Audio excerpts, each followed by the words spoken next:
اللہ تعالیٰ نے ہمارے نبی صلی اللہ علیہ وآلہ وآصحابہ وسلم کو معراج جیسا عظیم معجزہ عطا فرمایا۔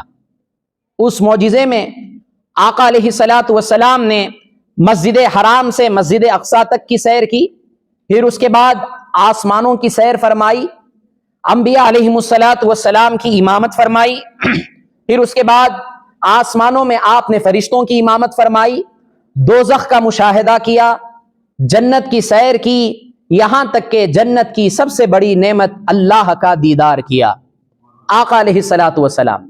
یہ کیا ہے؟ آپ کا معجزہ ہے۔ تو جس طرح حضور کا معراج میں تشریف لے جانا، رات کے مختصر سے حصے میں اللہ تعالیٰ نے ان تمام اعزازات اور انعامات سے حضور کو نوازا، یہ بہت بڑا معجزہ ہے۔ لیکن اتنے بڑے اعزازات اور انعامات اور نوازشات الہیہ سے فیض حاصل کرنے کے بعد پھر واپس آ جانا، یہ بھی حضور کا بڑا معجزہ ہے۔ وہ کیسے؟ اب حضرت ادریس علیہ السلام کا تذکرہ آپ سنیں گے تو بخوبی آپ کو یہ معلوم ہو جائے گا کہ حضور کا صرف معراج پر جانا ہی بڑا معجزہ نہیں ہے، سیر جو حضور نے فرمائی وہی بڑا معجزہ نہیں ہے، بلکہ اللہ کا دیدار کرنے کے بعد بھی امت کا خیال کرتے ہوئے واپس آ جانا، یہ بھی بہت بڑا معجزہ ہے۔ حضرت ادریس علی نبینا علیہ الصلاۃ والسلام کے بارے میں حضرت امام جلال الدین سیوطی علیہ الرحمہ تفسیر در منصور کے اندر یہ روایت نقل فرماتے ہیں، اور اس کو حضرت امام مجاہد علیہ الرحمہ نے بھی روایت فرمایا ہے کہ حضرت ادریس علیہ الصلاۃ والسلام کی یہ عادت کریمہ تھی کہ آپ اپنے وقت کے 2 حصے کیے۔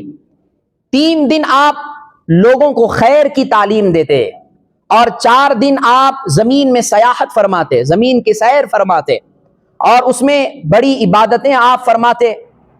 اور اس دوران اللہ کا ایک فرشتہ انسانی شکل میں حضرت ادریس علیہ السلام کی بارگاہ میں حاضر ہوا، عرض کرنے لگا، اے اللہ کے نبی، آپ مجھے اپنا مہمان بنا لیجئے، آپ مجھے اپنی صحبت اور معیت سے سرفراز فرمائیے۔ تو حضرت ادریس علیہ السلام نے اس شخص کو اپنی صحبت عطا کی۔ اب وہ شخص حضرت ادریس علیہ السلام کے ساتھ رہا اور حضرت ادریس علیہ السلام سے بڑی محبت فرماتا۔ حضرت ادریس علیہ السلام کھانے کے وقت اس سے کہتے کہ تم بھی کھانا کھا لو، وہ کہتا کہ مجھے کھانے کی حاجت نہیں ہے۔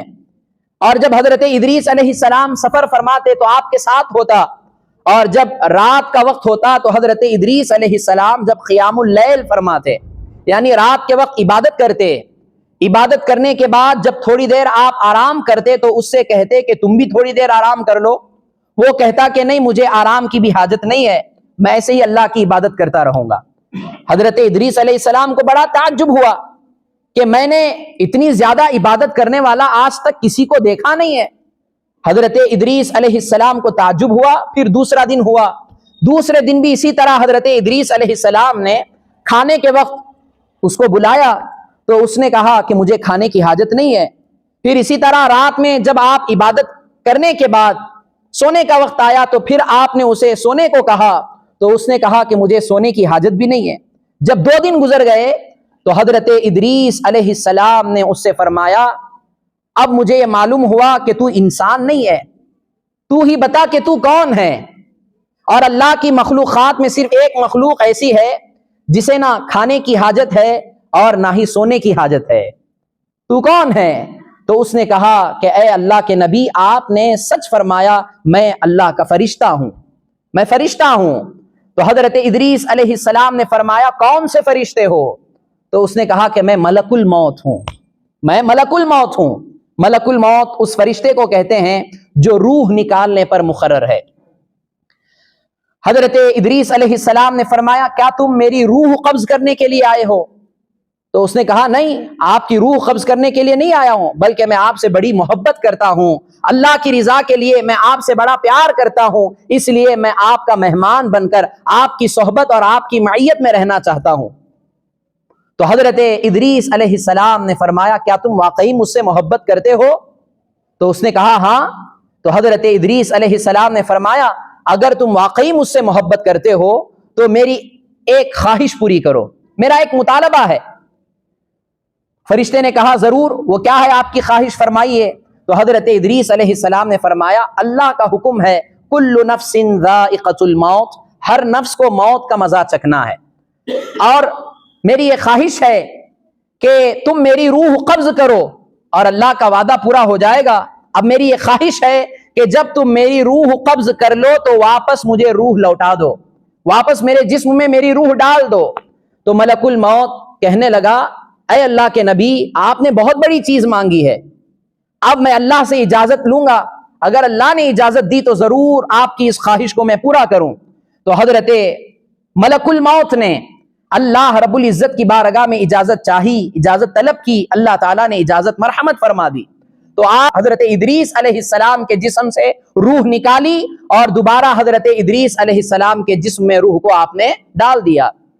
پھر اس کے بعد حضرت ادریس علیہ السلام نے فرمایا کیا تم مجھ سے اور محبت کرتے ہو، اب بھی محبت کرتے ہو؟ تو فرشتے نے، ملک الموت نے کہا ہاں میں آپ سے بے پناہ محبت کرتا ہوں، میری ایک اور خواہش ہے، میرا ایک اور مطالبہ ہے، کیا تم پورا کرو گے؟ فرشتے نے پوچھا کیا خواہش ہے؟ آپ نے فرمایا کہ میں دوزخ کا مشاہدہ کرنا چاہتا ہوں۔ تو ملک الموت نے اللہ سے اجازت لی، اجازت لینے کے بعد حضرت ادریس علیہ السلام کو جہنم کا مشاہدہ کرایا، جہنم کا مشاہدہ کرایا۔ المختصر تفصیل ہے، اس میں بعض مفسرین یہ فرماتے ہیں کہ جب جہنم کا مشاہدہ آپ نے کیا تو سوئی کے ناکے کے کروڑویں حصے برابر جب آپ کو دوزخ کا مشاہدہ کرایا گیا تو وہاں کی تپش اور گرمی کی وجہ سے آپ بے ہوش ہو گئے۔ پھر جب آپ کو ہوش آیا تو ملک الموت نے پوچھا اے اللہ کے نبی آپ نے دوزخ کو کیسا پایا؟ تو آپ نے فرمایا یقیناً دوزخ کے عذابات، دوزخ کی گرمی میں نے پڑھی تھی، دوزخ کی گرمی کے بارے میں میں نے سنا تھا، لیکن اس سے زیادہ سخت میں اس کو پاتا ہوں۔